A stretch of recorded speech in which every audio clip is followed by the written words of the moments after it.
Hello, good morning. আজকে আমার recipe হলো আমের আচার, কাঁচা আমের আচার। তার জন্য আমি আমগুলোকে পরিষ্কার করে ধুয়ে নিয়েছি।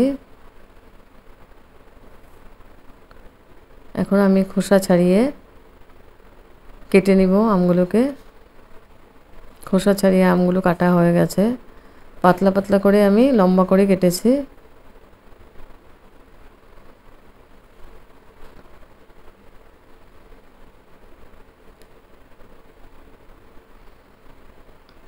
আমগুলোকে এখন আমি মেখে নিব।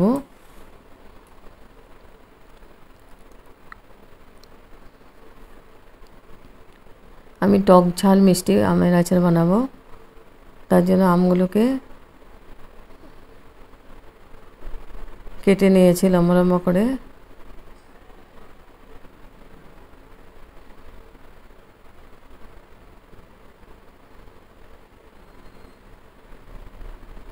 এখন আমি আমগুলোকে মেখে নিব। দিয়ে দিব নুন পরিমাণ মতো,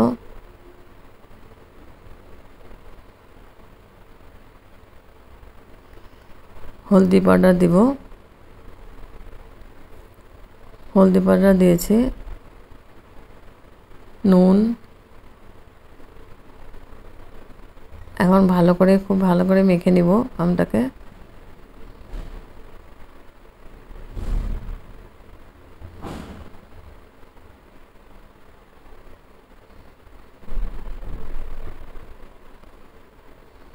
আমটাকে মাখানো হয়ে গেছে। এখন আমি একটা মশলা বানাবো। তার জন্য নিয়েছি শুকনো লঙ্কা, নিয়েছি 4-5টে। তারপরে নিয়েছি জিরে, সর্ষে, ওখানে নিয়েছি মৌরি। এটা আমি ড্রাই রোস্ট করে পেস্ট করে নিব, ওটা গুঁড়া করে নিব। এখন আমি পেন বসিয়ে দিয়েছি। পেনের মধ্যে এখন মশলাগুলোকে দিয়ে ড্রাই রোস্ট করে নিব। ড্রাই রোস্ট করে আমি মিক্সি মশলা করে নিব।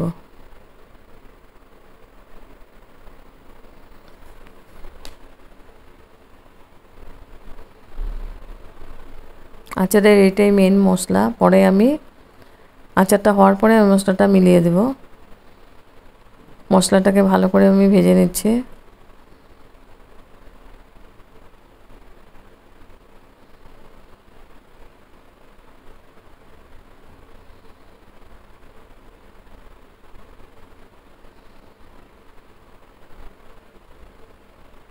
হয়ে গেছে মশলাটা ভাজা। এখন আমি এটা উঠিয়ে নিব। উঠিয়ে ঠান্ডা করে আমি গুঁড়া করে নিব। এদিকে পেন বসিয়ে দিয়েছি। পেনের মধ্যে দিয়েছি সর্ষের তেল, আর ফোড়ন দিয়েছি আমি 5 ফোড়ন।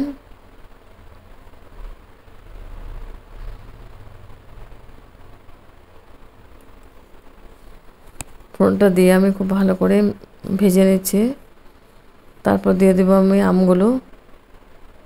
আমগুলোর মধ্যে একটু হলদি পাউডার আর নুন দিয়ে মেখে নিয়েছিলাম। আমগুলো দিয়ে খুব ভালো করে নাড়াচাড়া করে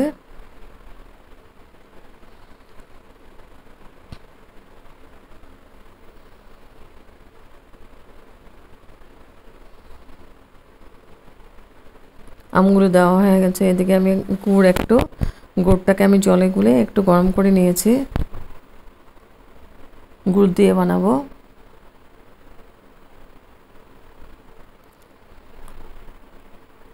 আর আচারটা অনেক দিন রাখার জন্য একটু ভিনেগার দিতে লাগবে। ভিনেগার দিয়ে ঠান্ডা করে আমি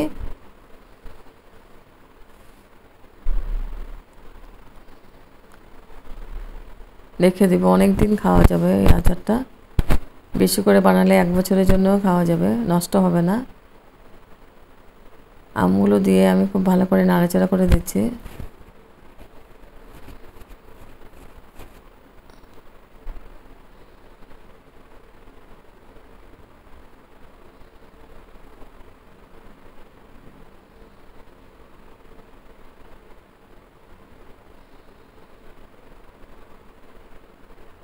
এখন আমি গুড়টা গুলে রেখেছিলাম, গুড়টা দিয়ে দেব।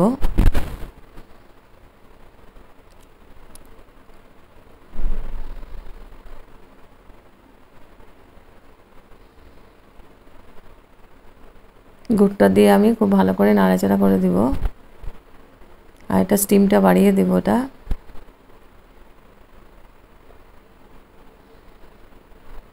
গুড়টা যখন পুরা শুকিয়ে যাবে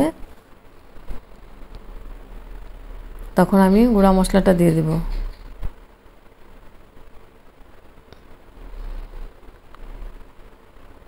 খুব ভালো করে নাড়াচাড়া করতে লাগবে, না তো নিচে লেগে যাবে গুড়টা।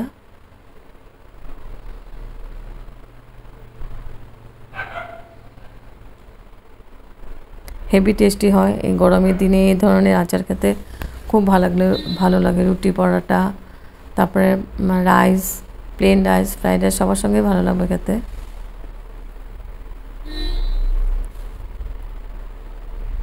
খুব ভালো করে এটা আমটাকে আমি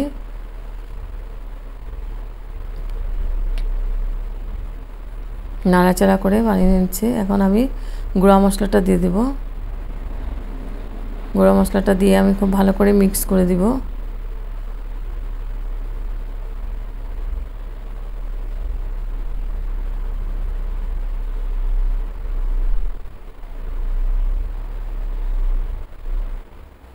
ঠান্ডা হওয়ার পরে আমি বয়মে ঢুকিয়ে রাখবো, আর অনেক দিন খাওয়া যাবে। আচারটা নষ্ট হবে না। পোড়াটা হওয়ার পরে আমি একটু ভিনেগার দিয়ে দেব। ভিনেগারটা দিয়েও আমি খুব ভালো করে নাড়াচাড়া করে গ্যাস অফ করে দেব।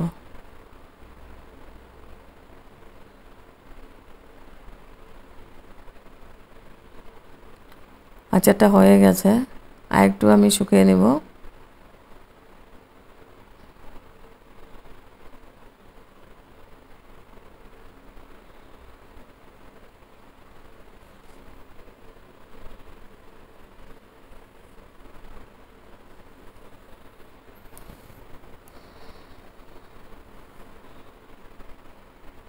এখন আমি 1 চামচ ভিনেগার দিয়েছি, এটা স্কিপ হয়ে গেছে।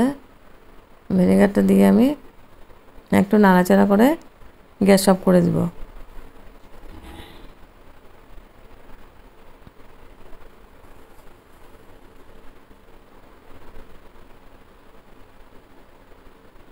আর স্টিমটা আমি হাই রেখেছি। এখন আমি গ্যাস অফ করে দিয়েছি। গ্যাস অফ করে স্ট্যান্ডিং টাইম 5 মিনিটের জন্য আমি ঢেকে রাখবো। তারপর রেডি হয়ে গেছে আমার আমের আচার। টক ঝাল মিষ্টি, হেভি টেস্টি হয়। ঠান্ডা হলে পরে আমি এটা কন্টেনারের মধ্যে ঢুকিয়ে অনেক দিন খাওয়া যাবে।